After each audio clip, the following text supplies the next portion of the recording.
Minutes away.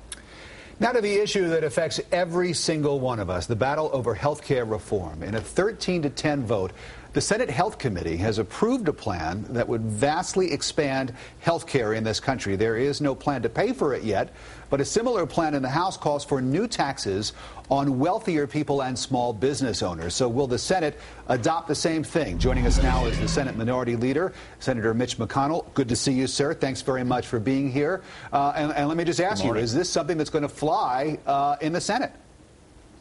Well, I sure hope not, and I know there's a great deal of unease on the Democratic side about this, as you can imagine, because they're going to pay for this plan by cutting Medicare, that is, cutting seniors, and raising taxes on small businesses. After this program would be implemented, there'd be higher taxes on small business in America than on large business. And it makes no sense at all, since small business employs about two-thirds of the jobs of the employees in our country. And worse still, when it's all over, there'll still be millions of people uninsured. It is a very bad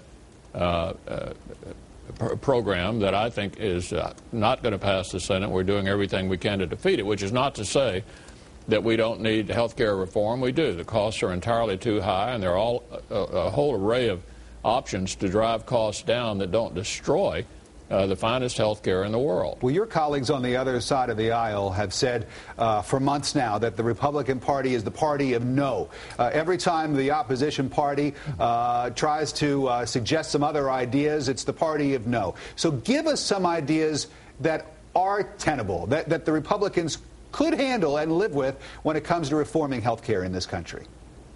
Absolutely. To get at the problem of the uninsured, we need to equalize the tax code. Right now, if a business provides insurance, health insurance for its employees, it's deductible on the corporate tax return. But if an individual buys insurance, it's not deductible. That ought to be equalized.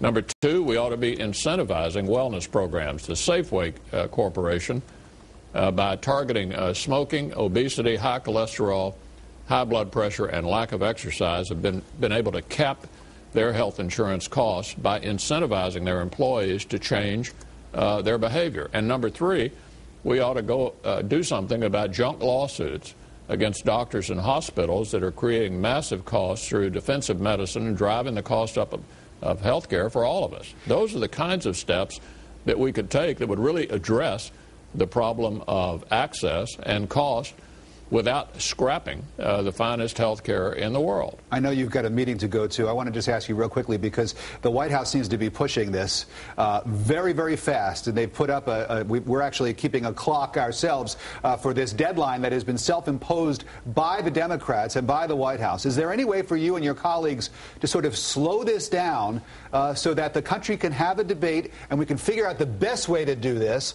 even if it takes a little bit longer than what the White House would like? Well, of course. I mean, this is what they want to do. They want to rush and spend. That's exactly what they did on the stimulus bill. We don't need another do-over, if you will, of what we did on the stimulus bill, which is costing us $100 million a day in interest and has failed. This is a very, very important issue. We are all concerned about our health, and we need to take the time to do it right. The Senator, the Senate Minority Leader, Mitch McConnell, great to talk with you, sir. Thanks very much for joining us. Thank you. A van engulfed